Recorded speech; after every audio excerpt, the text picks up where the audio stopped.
I'm Jim Longworth, and welcome to another edition of Triad Today. Coming up later on, we'll have our roundtable discussion and see what they have to say about a wide range of topics, so stay tuned for that. Between now and then, some great guests and important information, including a very special and important announcement from our friend, Chairman and CEO of Inmar, David Mounts, who will tell us about a program that's going to save a lot of us a lot of money, seriously.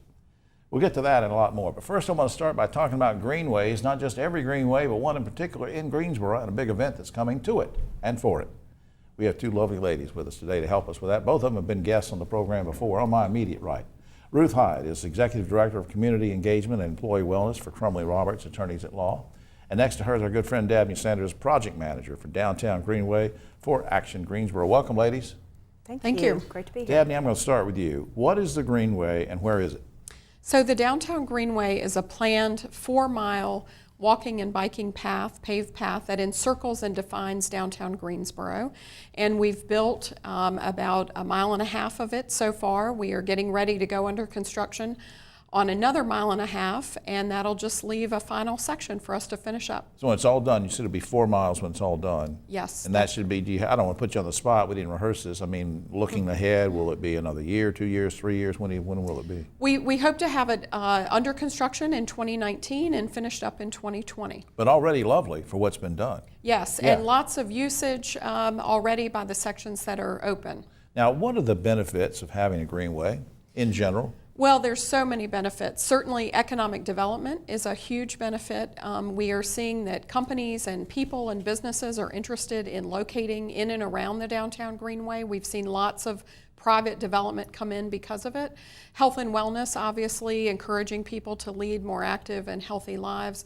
And community connections as well. We have public art along the Downtown Greenway that tells the community stories, and it's a nice way for the community to get to know each other. Now, what about the Wheels on the Greenway event? Tell me about that. So this is the 3rd annual Wheels on the Greenway event. And we wanted to focus an event that was particularly looking at bicycling and kids' safety and kids and adults' engagement with cycling. And the Downtown Greenway is just a wonderful way to share that message. We're going to tell you in just a second when that is and all the details, but let me turn to Ruth. Why and how is Crumley Roberts involved in this big event? Well, part of our community outreach programs across North Carolina is bicycle safety and making sure every child who's on a bike is wearing a properly fitted helmet. So when we had this opportunity to partner with Wheels on the Greenway and be a partner in child safety and education, we said yes. That's great. And of course, Bike Safety Month is what, May? Is that right? It's May. So that fits in, yeah. We're trying to raise awareness not just about the Greenway, the opportunities around the Greenway, but also bicycle safety. I'll give a quick plug to Crumley Roberts too, and Ruth didn't ask me to do this, but you do all sorts of bike rodeos and safety things where you fit kids for helmets, and so when we give your website, people ought to go to that and stay up with all those big Kid Zone events and everything. Dabney, before time runs out, can families come out and enjoy this Wheels on Greenway thing without paying? Is there a fee, or what happens? It's a free event, yes, and we encourage people to come with their own bikes, or if they don't have bicycles, to come. We have Lime Bikes that will be there that will be offering free rides to test out that new bike share program in Greensboro. We also have asked folks to donate bicycles for kids that don't have them. Cool. So we encourage all ages to come and enjoy this free event. That's great. Now I'm going to read off some information. It'll be on screen. Brian has it on screen for us as well. So Dabney, correct me if I'm wrong. Wheels on Greenway, Sunday, May 6th, 2 to 4 p.m. at Moorhead Park in Greensboro. I'm going to give this website for our radio audience as well, www.downtowngreenway.org/events. Is that correct? Yes. And then also, I want you to check out the Crumley Roberts website, which is on screen, www.crumleyroberts.com. And I really want to encourage everybody to get out and take part in this. You're excited about it, aren't you? Yeah, it's an exciting event for us, and we bring a big team out from our employees, and we just love it. Yeah, that's going to be great. Are you going to ride bikes that day? I probably won't be riding bikes. I might be giving out some of our Kid Zone t-shirts or helmets, yes. Good for you. Thanks, Dabney. Thank you. Enjoyed All being right. here. We'll be right back after this. Back now on Triad Today. Always glad when we can get this gentleman to stop by and sit with us for a few minutes. He does such great work in the community for kids. Let's meet him right now. Our good friend Brett Loftus, who is CEO of Cross North School and Children's Home. And for those that don't know, if you pass by what we used to call just Children's Home in Winston-Salem off of Nolder Road, that is Cross North School and Children's Home. And Brett, just to remind people, in case they didn't see the segment we did a few months ago, remind our viewers what Cross North is and who you serve. We're a child welfare organization, so we serve kids who've experienced abuse and neglect and trauma, and really 0 all the way to age 26. Yeah, so because a lot of people think maybe you would not bring in an infant, but sometimes you've had instances where there's a brother and a sister and then a baby. And Sure, we focus on sibling groups, so big sibling groups we keep together on one of our campuses, but we also have community foster homes all over Western North Carolina. That's right. Now, how would you describe the current state of child welfare in North Carolina? Oh, wow. It is in crisis. There's really no doubt about that. There are more kids in foster care than we've ever had. We've seen a significant increase, about a 30% increase in the last 5 years. A lot of that is attributable to the opioid epidemic, people addicted to painkillers, and then eventually also heroin and methamphetamines. Those are the big drivers right now. So I didn't realize that all sorts of drug and addictions are causing people to break up their families. Yeah. Opioid addiction is the #1 reason why a child comes into foster care in Western North Carolina right now. Because they have a parent who either died or is so addicted they've been hospitalized or whatever, and so the kids don't have a parental figure. Absolutely. And we've actually seen a tenfold increase on accidental overdoses with children who are just crawling around and accidentally ingesting a drug from the home. Unbelievable. Now, how would you, I know you don't like to go around patting yourself on the back, but how would you describe Cross North's continuum of care if you looked at the whole range of it? So our goal is to really serve the whole child, mind, body, and spirit. We're trying to make sure they have an amazing place to live, a safe place to live, wonderful therapeutic services to help them heal from the things they've experienced. And we have 2 schools, one on the Avery campus, and we have a public school partnership here on the Winston-Salem campus. Wow. It's really special to provide that full continuum of care for kids. What does the future look like for child welfare in North Carolina? I know you said we're in crisis. Is there any reason to hope that things are getting better thanks to folks like you, or what are you looking at? You know, the state system is under reform right now. There was a bill in last year's General Assembly that really brought about a complete overhaul of the system. There's an outside group coming in to look. There are 100 counties and 100 departments of social services in North Carolina. So that means there's a lot of places where families and children can fall through the cracks. And so we're really going through a time of reform and also going through a time where people are acknowledging that the trauma kids experience have effects all the way through the course of their life, in their health and their overall life expectancy. Sure. So we're working hard on healing around trauma. I know I've talked to some of your folks, and you have great cottage parents, you have great foster care families and whatever, and correct me if I'm wrong, but isn't still the goal is to try to place your kids in permanent homes permanently to be adopted? Isn't that the goal? That is the goal. So if kids cannot be safely reunified with their biological family, which does happen, our goal is to find what we call their forever family. I'm an adoptive parent myself. My wife and I adopted a child from foster care, and it's the most magical thing in the world to see a kid finally connect with their forever home. And that's what every kid deserves. Absolutely. I want to put up on screen a website, and then I have one more quick question for you if we have time. The website, of course, is crossnor.org. I want everybody to check that out. Please, if you want to volunteer, if you have questions, if you want to be interested in foster care, cottage parents, any of that, and adoptions.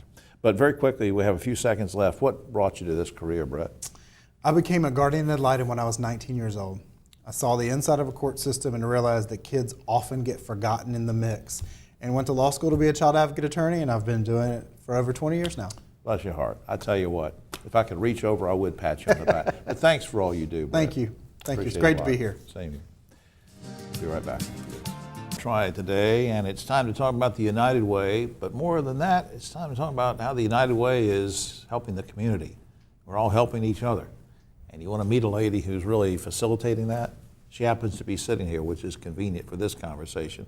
Debbie Wilson's Chief Impact Officer for United Way of Forsyth County. Welcome to the program. Thank you. It's a pleasure to be here. And I guess I want to start out by asking sort of a stupid question, but when somebody sees your title, Chief Impact Officer, I'm sure they've come up to you before and said, well, hey, Debbie, what does that mean? So I'm going to give you a chance to say what that means. Absolutely, all the time. Yeah. All the time.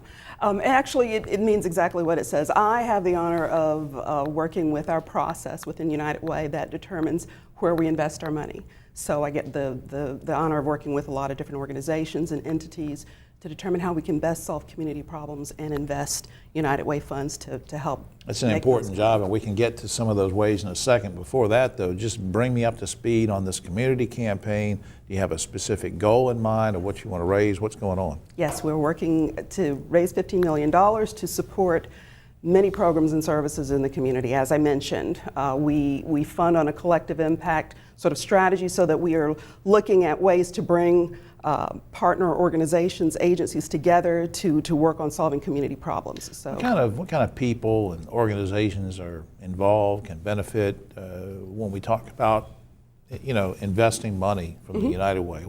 Give us a couple examples. well, we currently support 76 programs in the community. Wow. Funded through 42 different agencies and also 2 collective impact initiatives. And what I mean by that, the Forsyth Promise, which is a community collaborative initiative. We provide the backbone support for that. Right. And also the initiative around ending homelessness. I was going to ask you, because those are 2 big initiatives, so let's take both of them very quickly. Sure. One, what are you doing to try to bring the high school graduation rates up and the dropout rates down? And what are we doing to work on homelessness? Sort of sum it up for us. Sure. Well, I'll start with the homelessness initiative. Over the past 10 years since its inception, it has reduced chronic homelessness in this community by 73%. Wow. And it has effectively ended veterans' homelessness. So that was done by bringing collective groups of organizations that work with the population together. Yeah, Mayor Jones was here one time with Sydney Absolutely. Gordonier, and Absolutely. I really So- applaud that effort. That's great. It's real impact, and that's the type of thing we are trying to do. Yeah. The investment in the education system is a combination of investments that we make with the school system, funding specific schools to look at strategies around student academic improvement and increasing the graduation rate.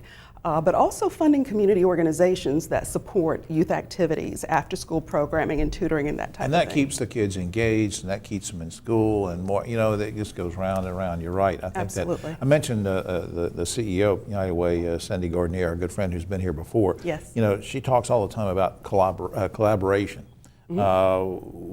Explain what she means. We understand that a lot of the issues we deal with in this community are very complex, even if you're dealing with something as simple as looking at, for example, high school graduation rates. It's not only the education system that has to be involved there, but there's a community piece that needs to come together as well, engaging parents, maybe providing other support structures. So no one entity can really address community issues effectively by themselves. Right. So part of the purpose of United Way and our mission, quite frankly, is to bring the community and its resources together to address issues that no one entity can address alone. Well, I just think it's great what you're doing and the success that you're having. And of course, to get back to the community campaign, we want everybody to give. And I'm going to put up a website address for unitedway.org is the general website.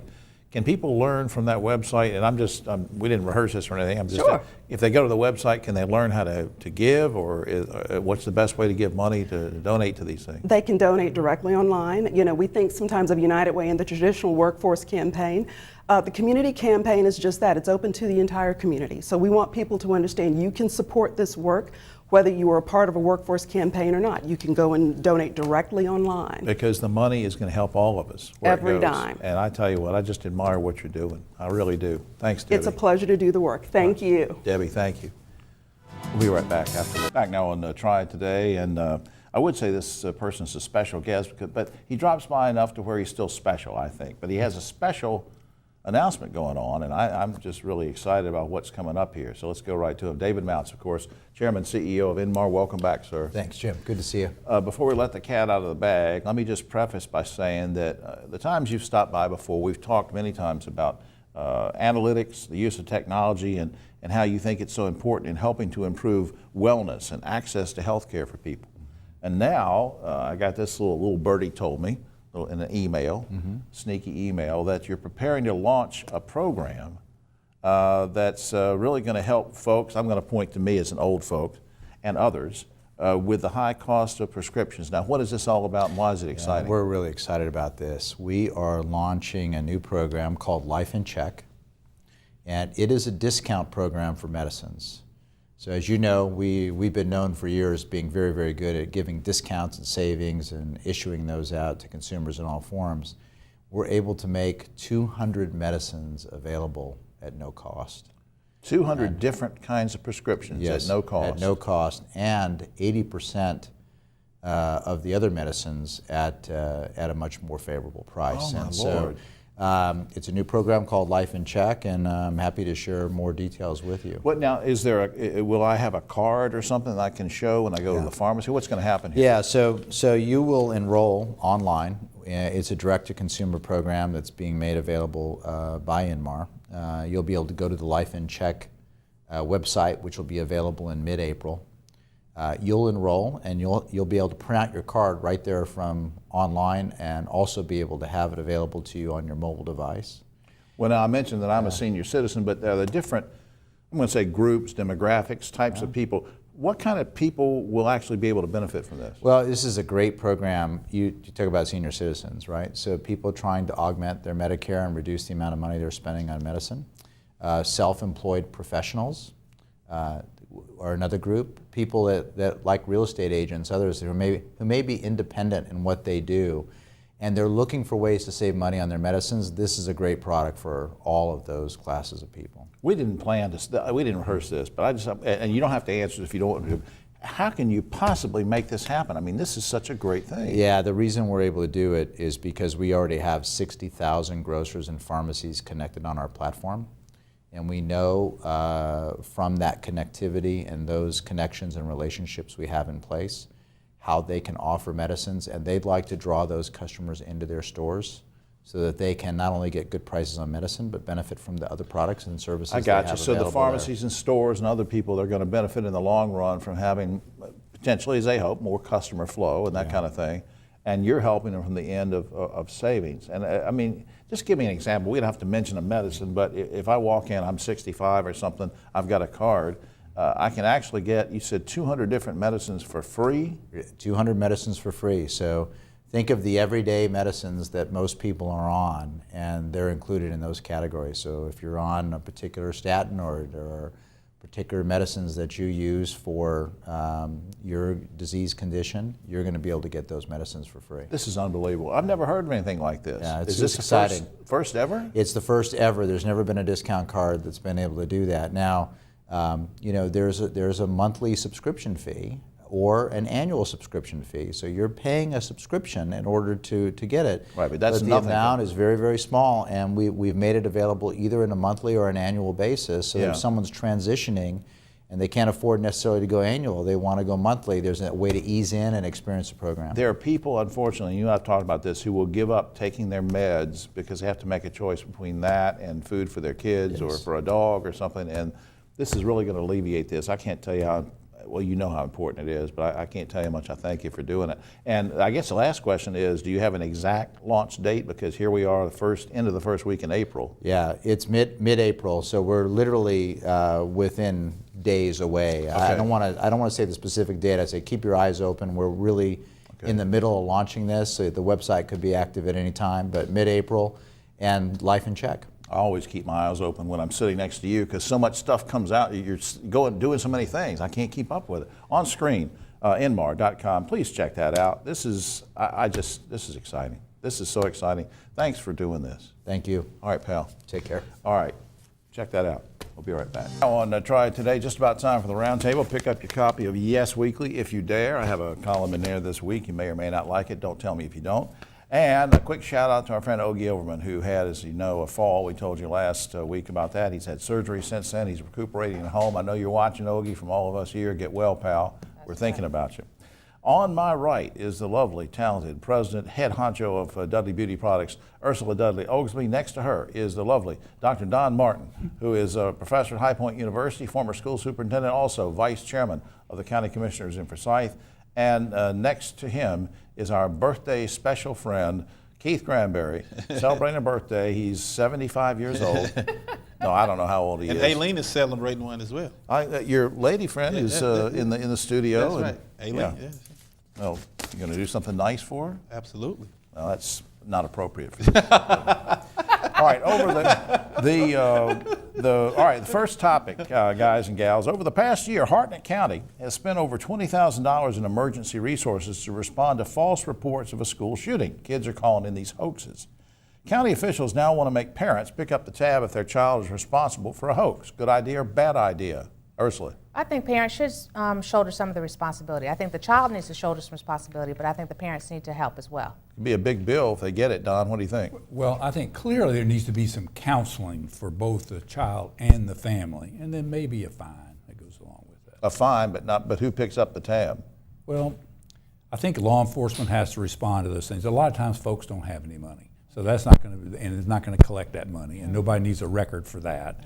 But I think it was appropriate to actually, counseling is getting at, we got to have a problem here. Yeah. We need to work on it. Mr. Granberry. Discipline. I don't think many of these parents aren't going to be able to shoulder this bill, but there has to be some type of discipline in place for something like this happening. Speaking of that, Keith, there's an Oklahoma lawmaker that says if parents would spank their kids at home, I don't know if he's putting this into a bill in Oklahoma or not, but he says if you'd spank your kids at home and make them shape up, like Keith is saying, it would make teachers' job a lot easier. You agree or disagree with that, Ursula? I completely disagree. I don't think that violence is anytime the answer to anything unless you're protecting yourself. I just don't believe in violence, and spanking to me is violence. Right. Dr. Martin? I agree, I do not believe in violence, but clearly there needs to be some sort of discipline at home, and that could be, you have to have boundaries. So with those boundaries, you have to figure out a way to do it, but I do not agree with spanking either. It doesn't change a thing. Keith? Well, I wish I would have told that to my family because It's too late, isn't it? It's too late. somebody should have told that to my grandmother or mother because I sure got some spankings. I imagine your grandmother did. I got them too. Yeah, but I don't disagree. I think it's punishment is how you teach kids at home. I don't disagree that spankings are bad. I just think that, violence in terms of hitting kids and stuff, but spankings, I don't think they're bad. And I think some kids need that discipline at home in order to survive. They don't get it, you see it later on down the road. Yeah. You cannot get it after you're 18 years old. I love your grandmother, Keith. I've met her on many occasions. That's right. Been with her, and I tell you what, I don't think she took any stuff off of you. None. Yeah. She still spanks me today. Yeah, that's right. All right, and while we're talking about education, North Carolina lawmakers want to pass a law that would prevent local school boards from suing their local county commissioners if the commissioners don't give them all the money that they want in their budget. Don's been on both sides of this thing because I want to defer to him, but I first want to get Ursula's thoughts on this. Who would you side with on this, the school board folks or the county commissioners? Well, neither one, really. I think that mediation should be required in both cases because I think that, budget cuts these days are happening across the board because money is tightening. So I'm not sure exactly what's the best way to resolve it. Don? And legal action has been the last resort, but the legislature's actually working on a formula if you can't reach an agreement. Okay, quickly, Keith. Well, I think there needs to be some formula on both sides. You can't get all you want on one side or the other, but I think that there has to be some accountability for some of these schools that aren't receiving funds in some of these low-performing schools. We have to be able to get those schools funds to do what they need to do. All right, something else that affects our children. A watchdog group wants cigarette smoking to be banned from TV episodes and in movies. They can't do ads, but it's in the films and in the TV shows where people are smoking and they're talking and delivering their lines. Anyway, this group wants it eliminated completely because it might encourage young people to smoke. Are you for a total smoking ban in movies and TV, Ursula? Absolutely not. I think that's going a little bit too far. I mean, I'm not a smoker, but there are plenty of people that smoke and that still smoke, so I think it's fine in the movies. Well, maybe, how about if you just take the R-rated movies? You can smoke in R-rated movies, but the kids should be watching the That's PGs. an interesting solution, Keith. Goes back to parenting. If you teach your kids the right way, they're not, then all of these things are in place. Kids are smoking, Yeah. but they're probably not smoking cigarettes. No, well, I don't know what they're saying. What are they smoking? I don't know. And finally, it's the age thing getting to Keith. Finally, a man in Minnesota says his wife won't let him touch her anymore because she's allergic to him. Guys and gals, do you think it's possible for a woman to be allergic to a man? Ursula? Absolutely, it is very possible. There are scientific studies out there to show that. You're making that up. No, I'm not. I'm not. I got to see the citation on that. I think no. You done, Keith? It's called "I'm Not Into You Anymore." That's what it's called.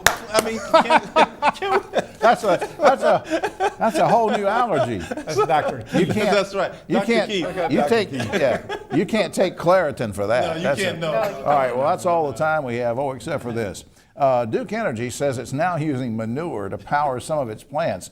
And it's an ironic conservation method because Duke Power is finally making use of the same thing that they give us a bunch of all the time. You like that? No, For you all ain't of gonna us- have no lights Yeah, tonight. no, that's right. I won't have any Lights is power. gonna cut off. We'll see you next